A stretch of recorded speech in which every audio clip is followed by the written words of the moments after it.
Welcome to the Double Shot with your favourite cousins, James and no Alex Fitzgerald today. Welcome to Mitch. Mitch, first of all, good to see that you could get to the office today. Mate, what a week to come back to. I was just saying in the intro there that there's plenty going on to talk about, but yeah, me personally was flooded in yesterday, so it's good to be back in the office and no damage, so all good.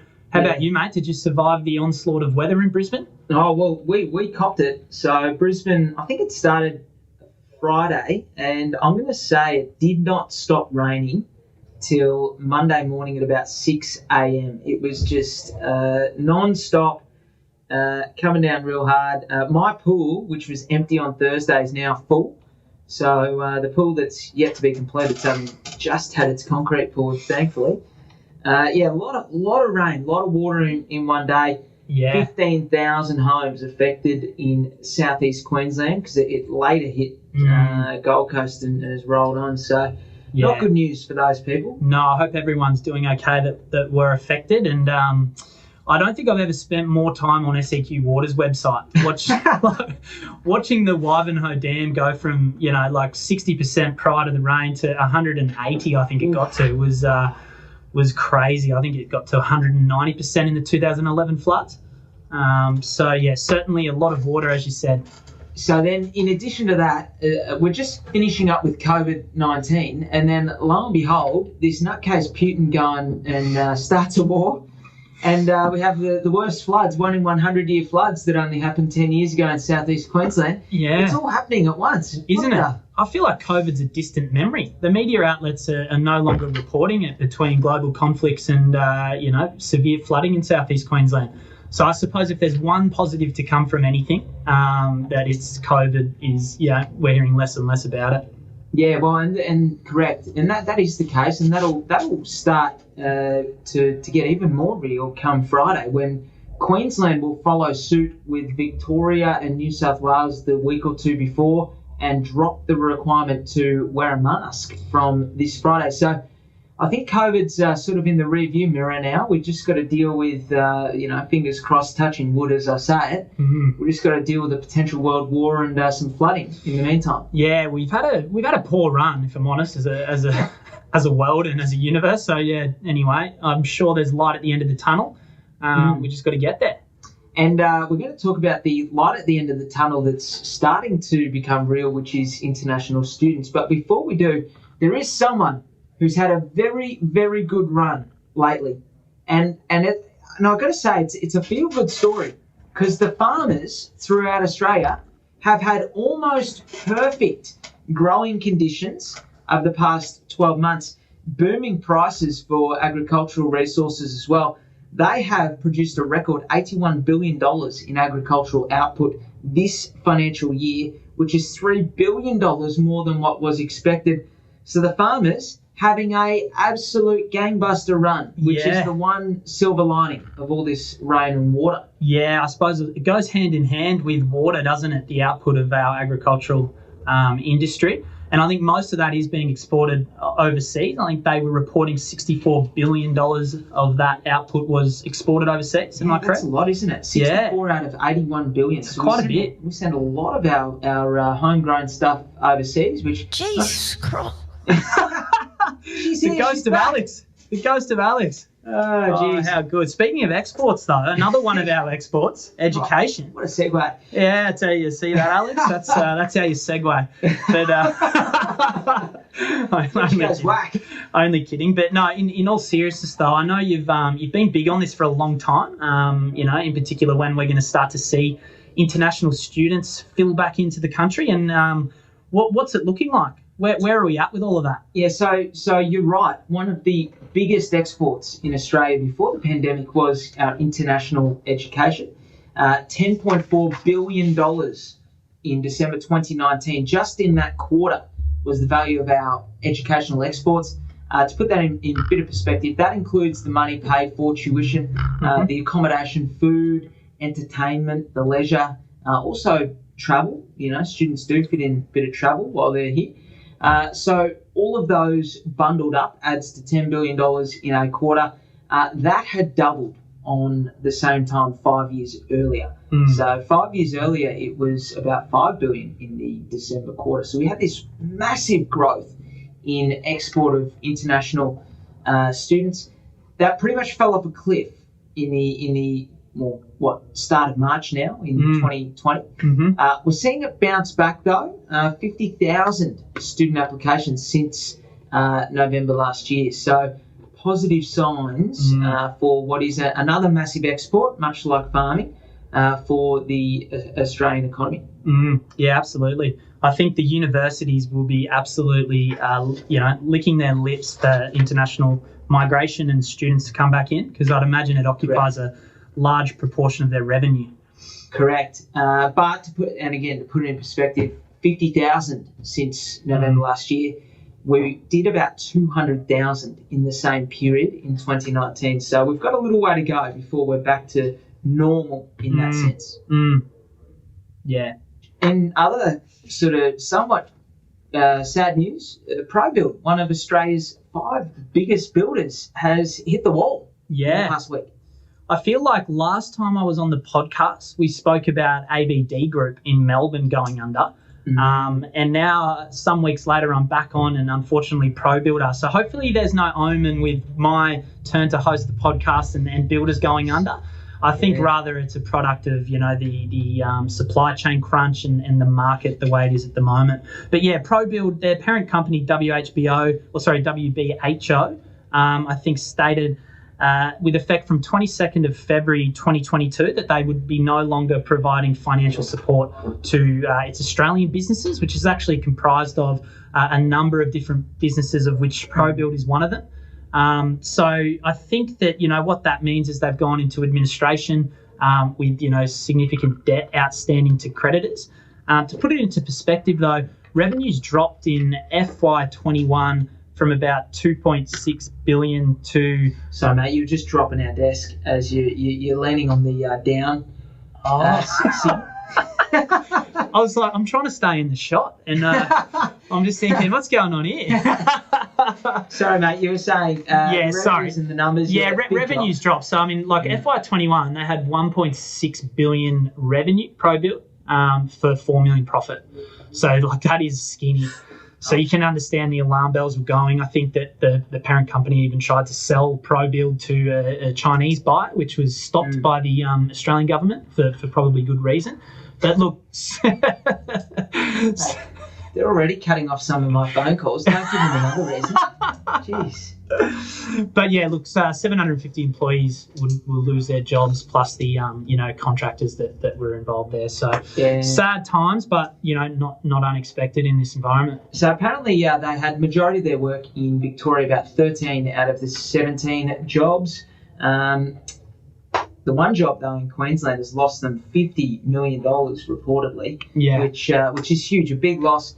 So look, it seemed like there were some infrastructure jobs and some jobs in Queensland. Still a very profitable business in Melbourne, where they've got a lot of their staff employed. So fingers crossed, and there is rumours that there may be a non-Victorian-based builder who's going to swoop in and take over those operations and keep those people employed. So fingers crossed. But it's a tough time to be a builder at the moment, and I think you just really got to make sure you get the right builder and you don't take a big risk on a builder that's, maybe trying to be too many different things. Not to say that is the case in Probuild's instance, but I do find, and I know you see it as well, if builders try and do many different types of work, that's often when they come unstuck. Yeah. And we did see that with Probuild in different areas, in different sectors, like they do infrastructure work, but they always also do the high rises.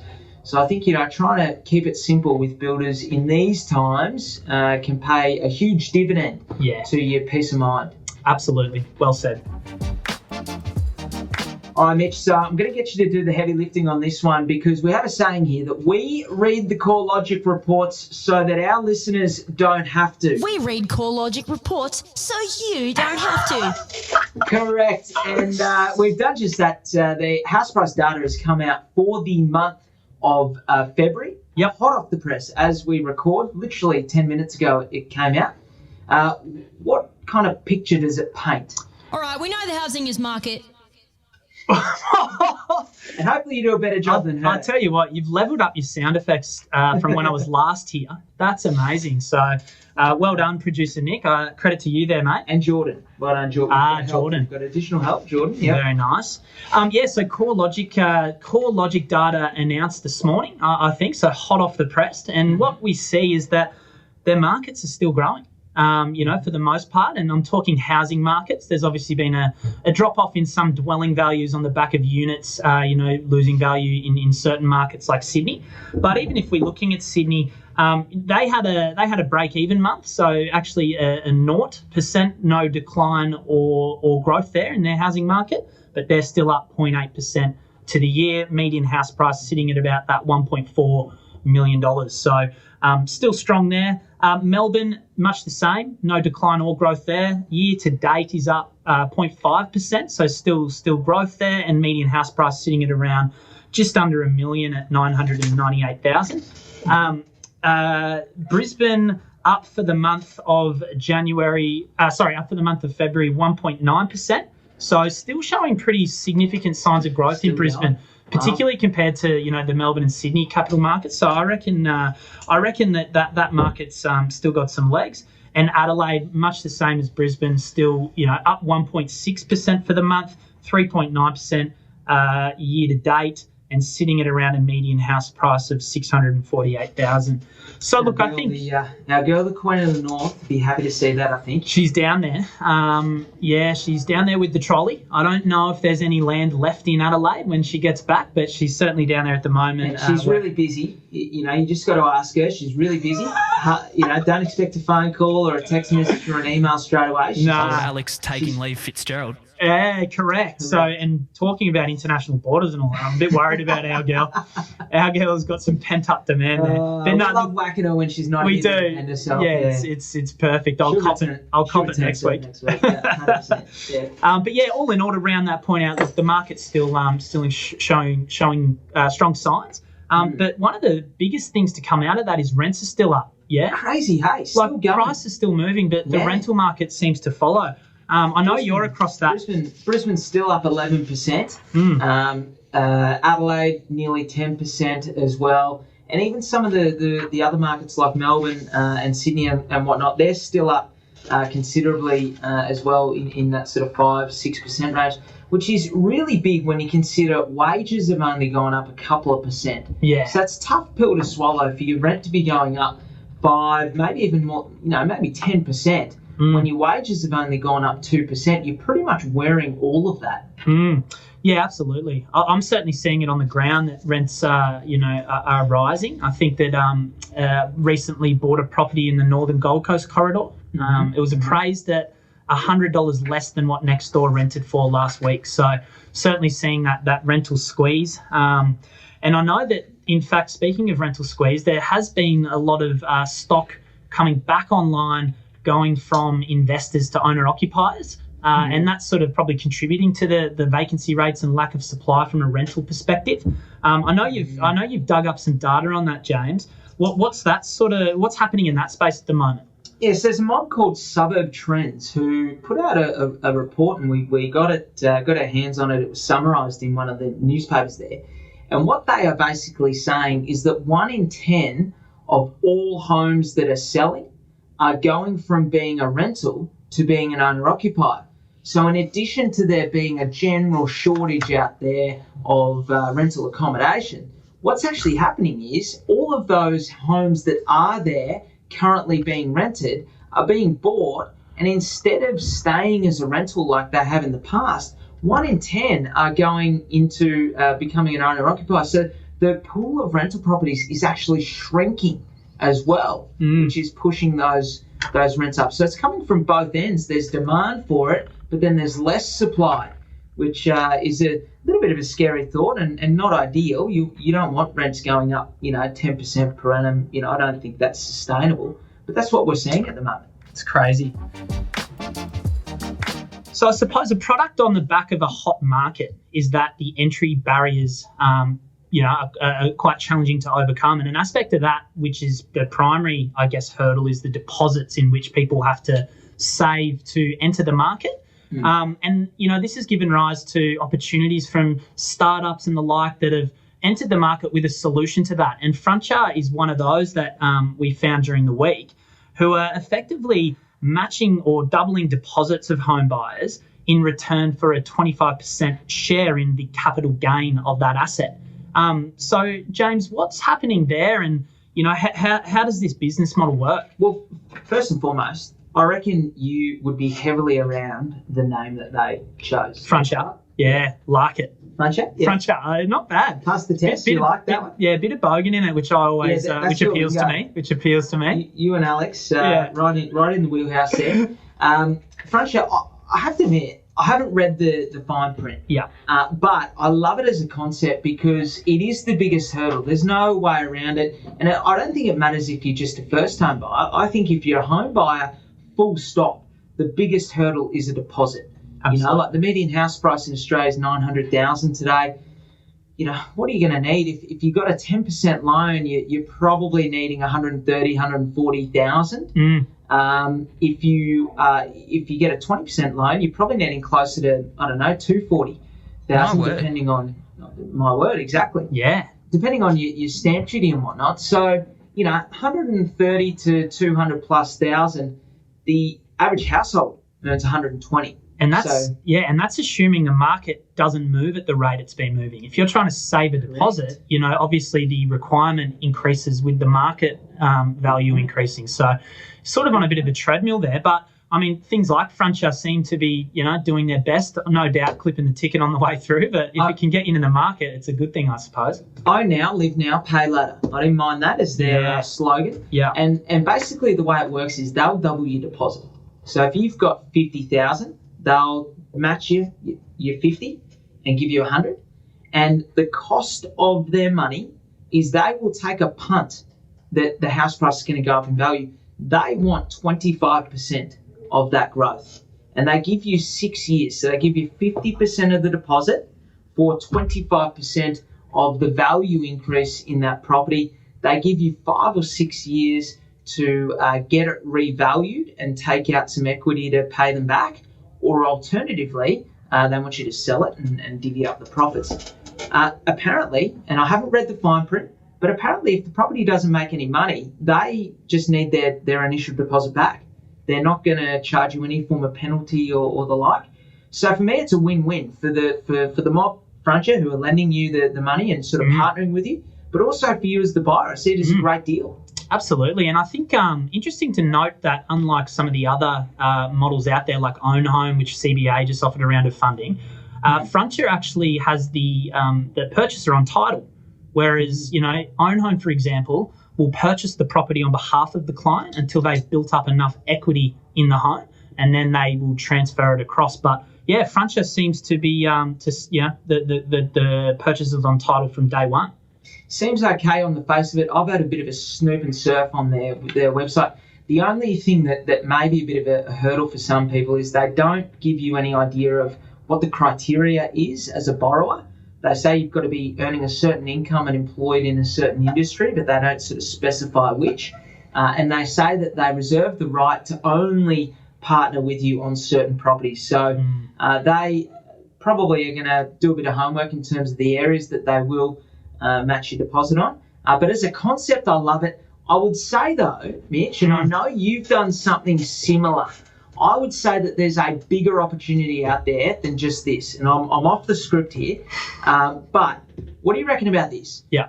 We talked about in the last week's podcast that the baby boomer generation is the wealthiest generation that we've ever seen. Yes. Right? Yep. The majority of their money is either tied up as cash in their home or equity in their home, which technically they don't have access to. Yes. I see a massive opportunity for the older generation to buddy up with a younger person, or at least the generation below, who've got income, who've got the energy to go and do these things, who've got the ability to borrow money and go and give the older generation a better return on their money than the 3% they're getting for cash in the bank.